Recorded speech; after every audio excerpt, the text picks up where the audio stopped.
Hey everyone, it's me. I'm back for another weekly episode of my favorite podcast, the Diamond Within podcast.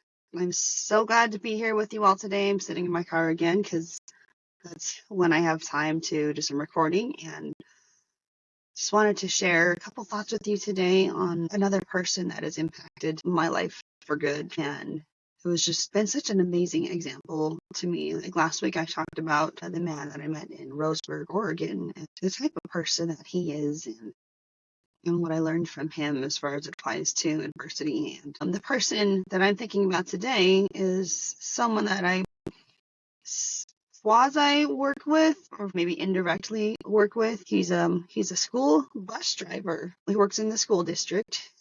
One of his, I don't know all his bus routes, but he does take some of these very fragile pediatric patients that my company and the nurses that are employed with take to school, and some other special ed kids that go to this special ed school. And I actually wrote about him in my book, My Diamond Within. So quick little plug in there for my book. If you haven't read it, it's amazing. It's got so much good things in it to just help if you ever have gone through a difficult challenge in life. It's meant for everybody. So if you haven't get it, go find it. It's on Amazon. You won't regret it. But I was thinking about him, and let me just illustrate like the type of person he is. He's an older man. He's taller than I am. He's got some white hair, but just the way he interacts with people and these students, you see him and you instantly feel happy. His face is warm and bright. I think he'd probably make a fantastic Santa, honestly, if he grew a beard, because he's got a little bit overweight. But just the care that he gives to these students in their wheelchairs, and with us nurses, and the equipment that we have to lug to school, it can be overwhelming sometimes. And he'll learn your name, and he'll call you by name, and he'll say, "Hey, it's so good to see you," and just smile warmly at you. And he's the kind of guy who's incredibly mindful of like everyone. He will try to help you out any way he can. He certainly embodies in my opinion, a Christ-like attitude. Very good Christian. Stellar, I would say, not good. Like, he's the type of man that would give you the money in his bank or the coat off his back if he could. I don't know how much bus drivers make. I haven't looked that up, but it probably isn't the best paying job. But he fulfills it with such tender, loving care that you just can't help but feel loved when you're with him.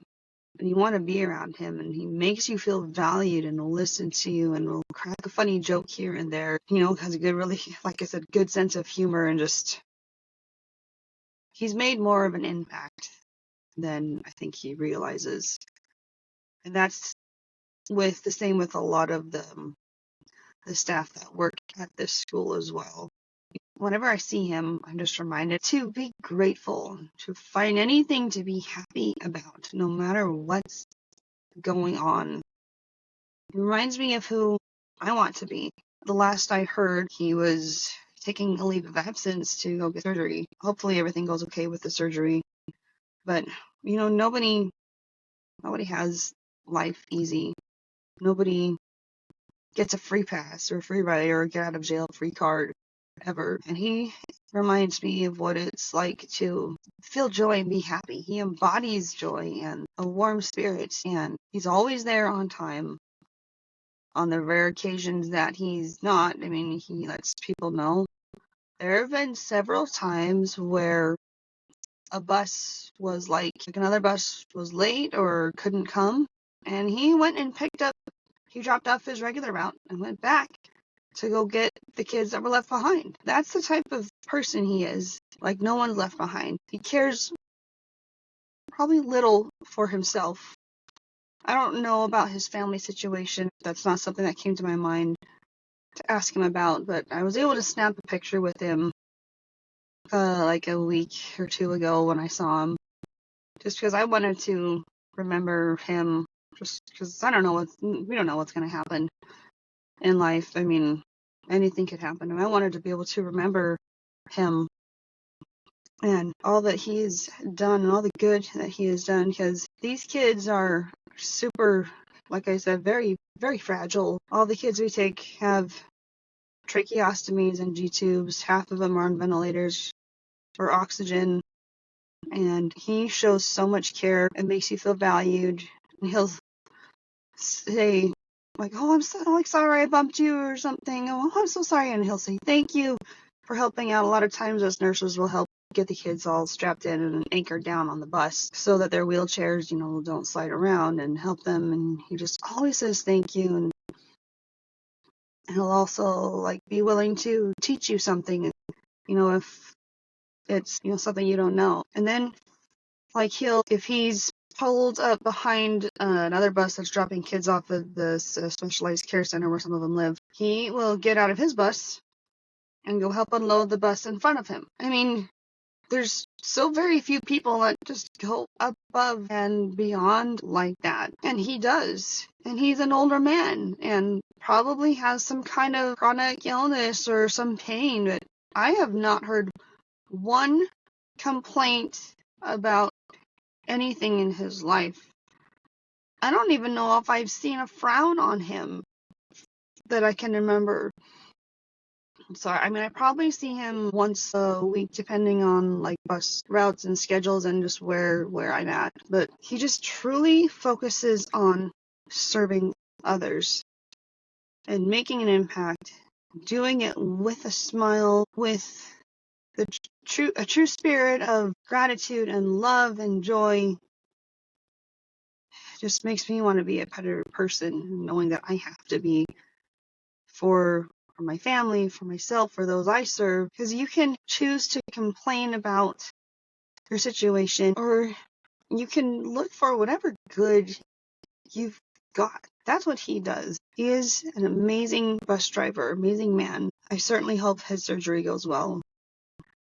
And right now, as I'm filming this, it's like 10 days maybe before Christmas, and it's the time of year where the spirit of giving is usually increased, where we are a little kinder, we worry a little bit less, we try to give a little bit more, try to complain less, be more happy and generous. But with all the festivities and different traditions and different cultures, wherever you are, and do what this bus driver does. My call to action for you. Embody that spirit that I've talked about, to serve without complaining, to be willing to go above and beyond, even if it's just a little thing. The littlest thing can make the biggest difference. Be genuinely happy to see someone.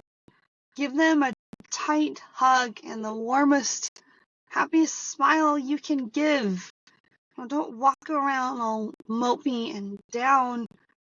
There's too much to be grateful for, too much life worth living to feel that way. And when you do feel that way, just, let it sit for a little bit, but don't ruminate in it.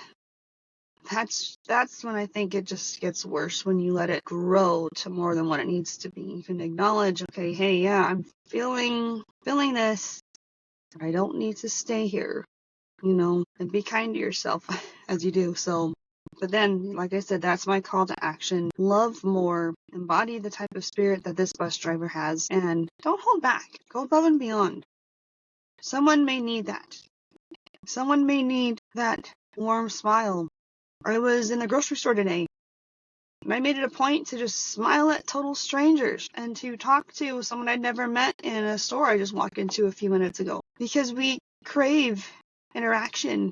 We crave connection and love and validation, and to feel joy and to feel each other's powerful, energy. And so do that for someone else.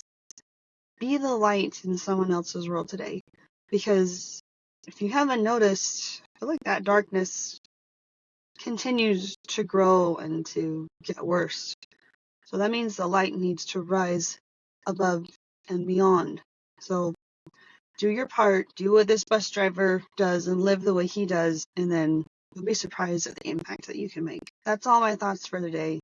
I hope you all have an amazing rest of your week wherever you are. I love you all. I'm grateful for listening and for watching, and hope you have a awesome week. Bye.